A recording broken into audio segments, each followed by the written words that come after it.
Pero este es uno de los asuntos no contenciosos. Están las declaratorias de herederos o sucesiones intestadas, también están los inventarios, ¿no es cierto?, que es otro de los asuntos.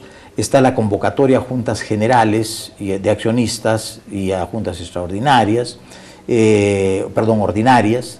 Está la prescripción adquisitiva de bienes muebles, vehículos, ¿no?, y la prescripción adquisitiva de inmuebles, los títulos supletorios y la rectificación de títulos de área, linderos y perímetros, ¿no?, que también han sido puestos en manos del notariado, con una condición de que exista siempre consenso entre todas las partes, porque apenas haya discrepancia u oposición, el notario está obligado a dar por concluido con el proceso y pasarlo a quien corresponde. Poder Judicial.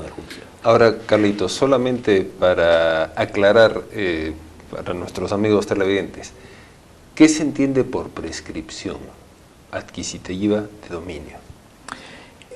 La característica que le ha dado la ley al pasarla a sede notarial, lo que está indicando es que a todo aquel poseedor que tiene más de 5 años de posesión de un bien con justo título, buena fe, de manera pacífica y pública, o por más de 10 años, tiene derecho a ser declarado propietario si es que no hay oposición a su pedido.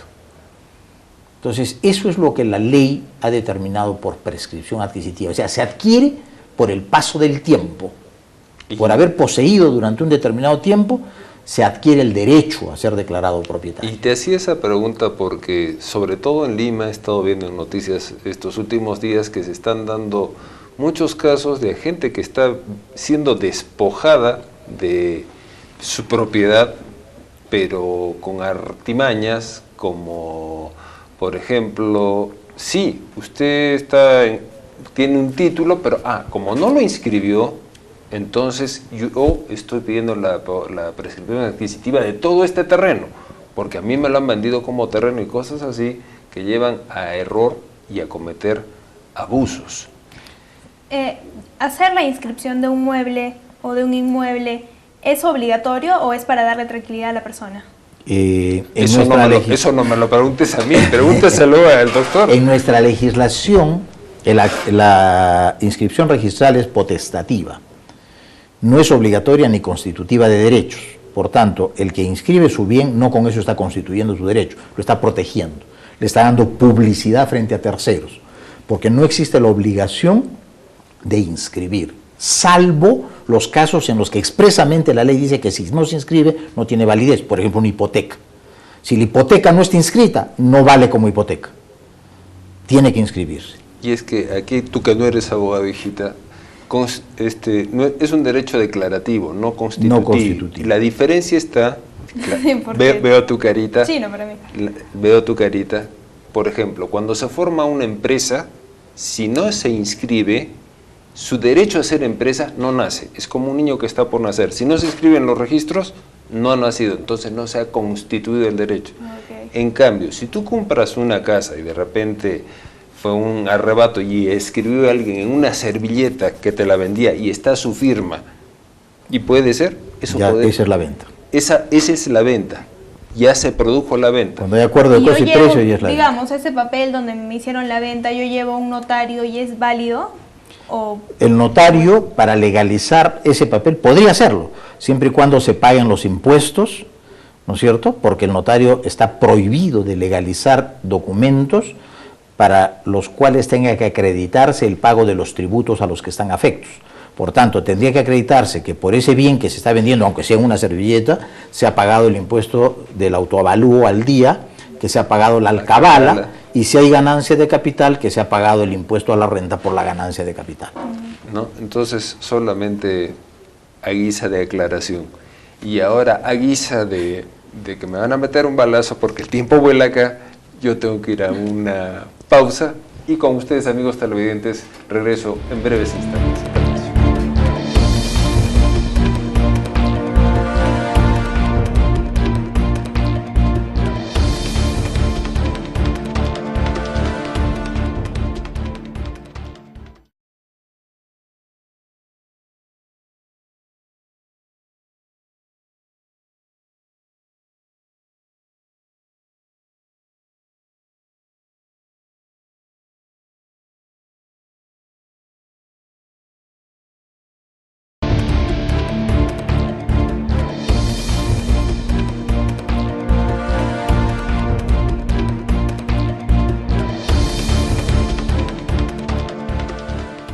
Amigos televidentes, regresando con ustedes y por la brevedad del tiempo, de inmediato vamos a seguir conversando con el doctor Carlos Gómez de la Torre Rivera, notario público, a quien antes de irnos a la pausa, pues Belén creo que tenía otro acertijo.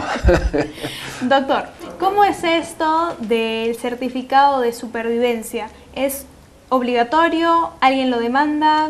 Y ¿Para ante qué todo, se hace? ¿qué es un certificado de supervivencia? Bueno, existe la necesidad para determinados trámites de acreditar que la persona está viva.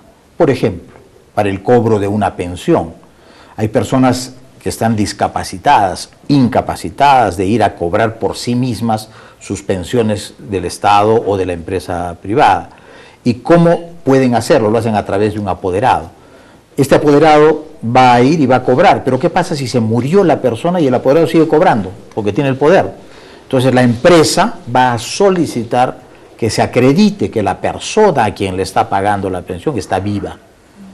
Entonces el notario va y certifica que efectivamente se constituyó en tal sitio y constató que tal persona identificada con tal documento se encuentra viva.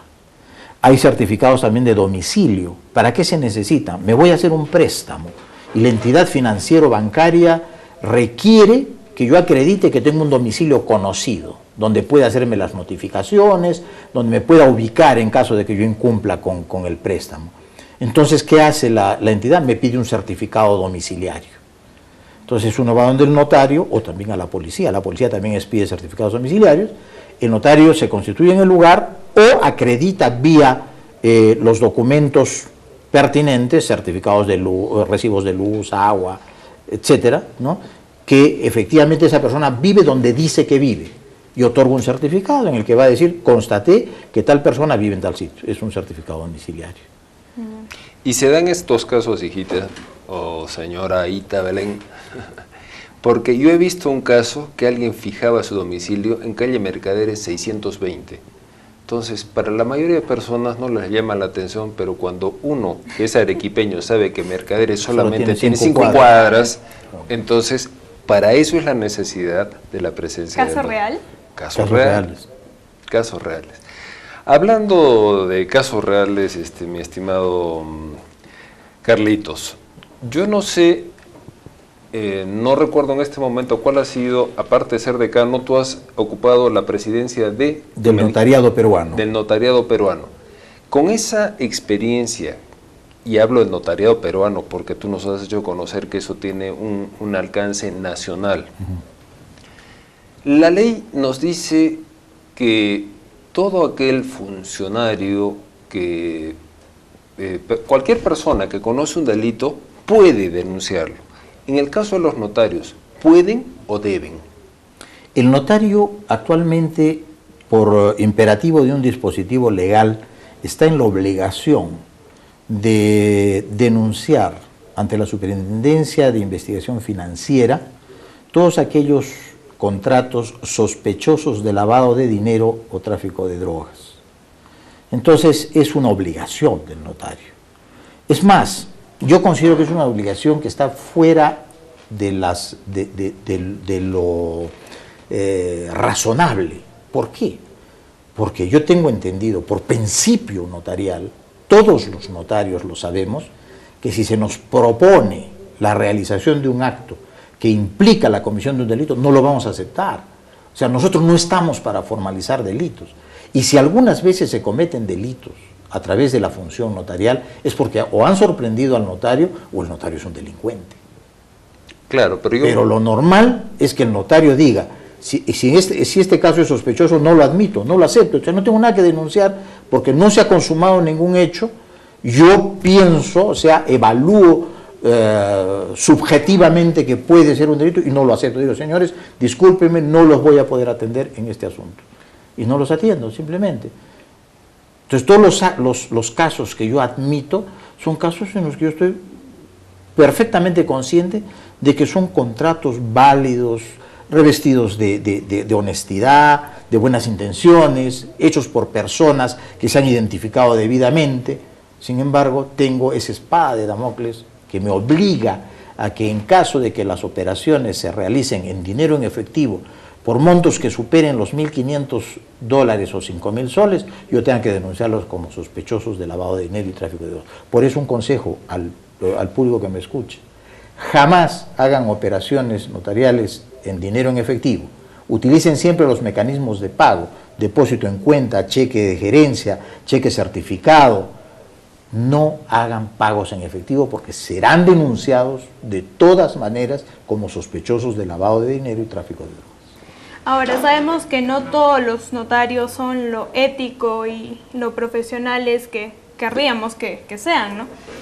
¿Cómo es en el caso de que un notario incurra en falta, que dé fe de algo que es falso o de que haga alguna trastada por ahí abajo? ¿Con qué responsabilidades carga y cómo, en qué ámbito se lo debe penar?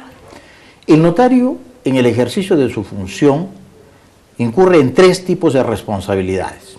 Responsabilidad administrativa ante su propio colegio, que tiene que sancionarlo por aquellas inconductas funcionales que signifiquen faltas a la ética, al código del colegio de notarios, a las normas establecidas por las directivas de los colegios de notarios.